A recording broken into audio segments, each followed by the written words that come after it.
কত আইসক্রিম তুলে খা, আর তোর বন্ধুদেরকে ডেকেও আইসক্রিম গুলো বিলিয়ে দে। মা মা, ওই সাধু বাবা কি আজকেও তোমাকে আইসক্রিমের পিস দিয়েছে? হ্যাঁ বাবা, সাধু বাবা তো বললো এবার অবশ্যই এই আইসক্রিমের বীজগুলো থেকে চারা বেরোবে। কিন্তু আগের বীজগুলো থেকেই তো এখনো চারা গজালো না, এই বীজগুলো থেকে কি আইসক্রিমের চারা গজাবে মা? হ্যাঁ বাবা, এই আইসক্রিমের বীজগুলো থেকে যদি চারা বের হয় তাহলে সেই চারা গাছগুলো এক সময় অনেক বড় হবে, আর তাতে এই আইসক্রিমও ধরবে। তখন আমরা সেই আইসক্রিমগুলো খেতে পারবো আর বাজারেও বিক্রি করতে পারবো। কি মজা কি মজা, এবার আইসক্রিমের বীজ থেকে চারা গজাবে, কি মজা কি মজা। চলো চলো, এখন তাড়াতাড়ি আমরা এই আইসক্রিমের বীজগুলো রোপণ করা শুরু করি।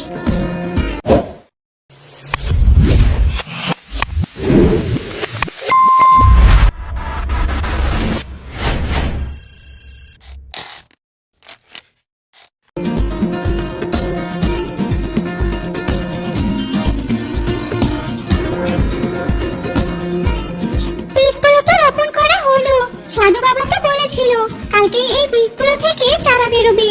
এখন শুধু চারা হওয়ার অপেক্ষা। হ্যাঁ মা, সন্ধ্যা তো হয়ে গেল, চলো আমরা এখন গুহায় চলে যাই। এরপর গোলাপি শিয়ালিনী ও বন্টু শিয়াল তাদের গুহায় চলে গেল।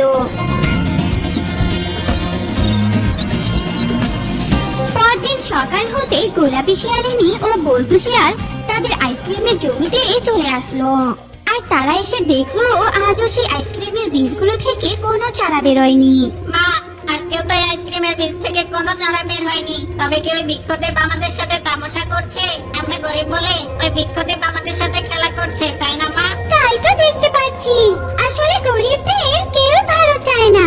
আমি এক্ষুনি যাচ্ছি বৃক্ষদেবের কাছে, তাকে গিয়ে জিজ্ঞেস করব কেন তিনি বারবার আমাদের সাথে খেলা করছে।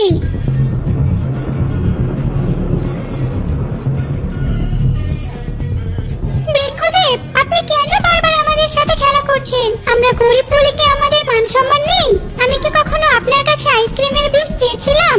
আপনি তো নিজে থেকে আমাকে আইসক্রিমের বীজ দিয়েছেন। তবে যদি এই বীজগুলো থেকে চারাই বের না হয় তাহলে কেন আপনি বারবার আমাকে এই বীজগুলো দিচ্ছেন? মা গোলাপি শিয়ালিনী, রাগ করিস না রে মা।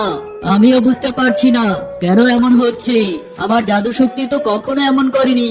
মনে হচ্ছে এখানে কোনো গরমিল আছে। এখন তুই আমাকে একটা কথা বলতো, তুই যখন এই বীজগুলো রোপণ করিস তখন কি বলে রোপণ করেছিলি? আমি যখন আইসক্রিমের বীজগুলো লাগিয়েছি তখন মনে মনে বলেছিলাম এই আইসক্রিমের বীজগুলো থেকে চারা বেরিয়ে তাতে আইসক্রিম ধরলে সেই আইসক্রিমগুলো আমরা নিজেরাও খাবো, আর বাকি আইসক্রিমগুলো বাজারে বিক্রি করলে তা দিয়ে অনেক টাকা পাবো, আর আমরা ধনী হয়ে যাব। ও, এখন আমি সবটা বুঝতে পেরেছি কেন এই আইসক্রিমের বীজগুলো থেকে আইসক্রিমের চারা গাছ গজায়নি। তুই তো এটাই ভুল করেছিস। আসলে আমার এই জাদুর আইসক্রিম বীজ তখনই কাজ করবে যখন তুই নিঃস্বার্থ ভাবে এই বীজগুলো রোপণ করবি। এই বীজগুলো লাগানোর পেছনে তোর কোনো স্বার্থ থাকবে না। তুই এই আইসক্রিমের বীজগুলো লাগিয়ে এ থেকে টাকা রোজগার করতে চেয়েছিলি, এটাই তোর বড় ভুল হয়েছে। এজন্যই এই বীজগুলো থেকে কোনো চারা গজায়নি। বৃক্ষদেব, আমি তো ভুল করেছি, আমাকে আরেকটাবার সুযোগ দেওয়া যায় না? আমি তো কাউকে দ্বিতীয়বার সুযোগ দেই না, তবে তোকে তো আমি দ্বিতীয়বার সুযোগ দিয়েছিলাম, কিন্তু তুই এখন তৃতীয়বার সুযোগ চাচ্ছিস। আচ্ছা ঠিক আছে, আমি তোর কথা ভেবে তোকে আরেকবার সুযোগ দিব, তবে কিন্তু এবার কোনো ভুল করা চলবে না, বুঝলি? ঠিক আছে বৃক্ষদেব, আমি আর কোনো ভুল করব না। আমি এবার আর কোনো লোভ করব না।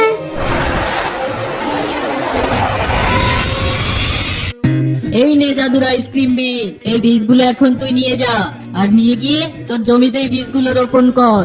আশা করি নিশ্চয়ই চারা গজাবে, আর তাতে রং বেরঙের আইসক্রিমও ধরবে, বুঝেছিস?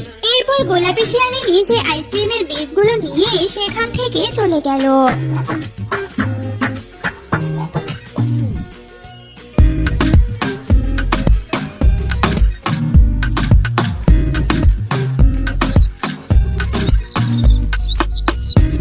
পরদিন সকাল হতে বল্টু শিয়াল তাদের আইসক্রিমের জমিতে এসে দেখলো তাদের সেই আইসক্রিমের বীজগুলো থেকে চারা বেরিয়েছে, আর তাতে বিভিন্ন রঙের আইসক্রিম ধরেছে। আরে আরে, আমি কি দেখছি?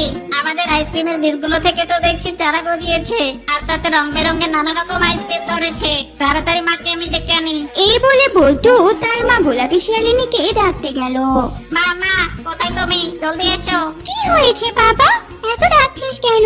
দেখে যাও, আমাদের আইসক্রিমের বীজগুলো থেকে চারা গজিয়েছে, আর তাতে রং বেরঙের নানা রকম চল তো দেখি গিয়ে। এরপর গোলাপি শিয়ালিনী তাদের আইসক্রিমের জমিতে এসে দেখলো সত্যি সত্যি সে বীজগুলো থেকে চারা বেরিয়েছে, আর তাতে বিভিন্ন রঙের আইসক্রিমও ধরে আছে। বাবা, তুই তো আইসক্রিম খেতে চেয়েছিলি, নে বাবা, তোর জমি থেকে যত খুশি তত আইসক্রিম তুলে খা, আর তোর বন্ধুদেরকে ডেকেও আইসক্রিম গুলো বিলিয়ে দে। ঠিক আছে মা, আমি এক্ষুনি সবাইকে ডাকছি। এরপর বল্টু একটি আইসক্রিম খেতে খেতে গিয়ে তার সকল বন্ধুদেরকে ডেকে নিয়ে আসলো।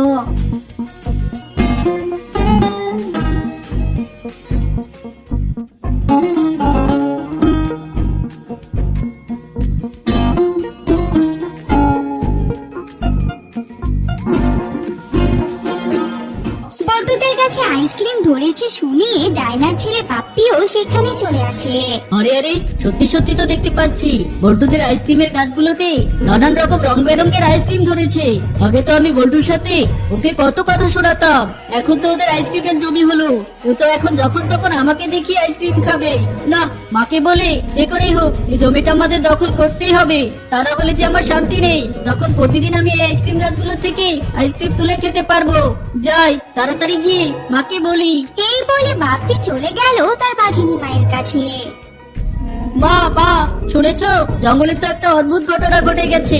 আমাদের প্রতিবেশী ওই বল্টু শিয়ালিনীর মা গোলাপি শিয়ালিনী আছে না, কোত্থেকে জানি একগুলো বীজ নিয়ে এসে লাগিয়েছে, আর তাতে নানা রং বেরঙের আইসক্রিম ধরেছে। কি বললি? ওই গোলাপি শিয়ালিনীর জমির চারা গাছগুলোতে আইসক্রিম ধরেছে? এমন কথা তো আমি কোনোদিনও শুনিনি যে গাছে আইসক্রিম ধরে।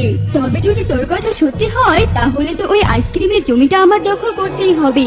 চল এক্ষুনি গিয়ে দেখে আসি।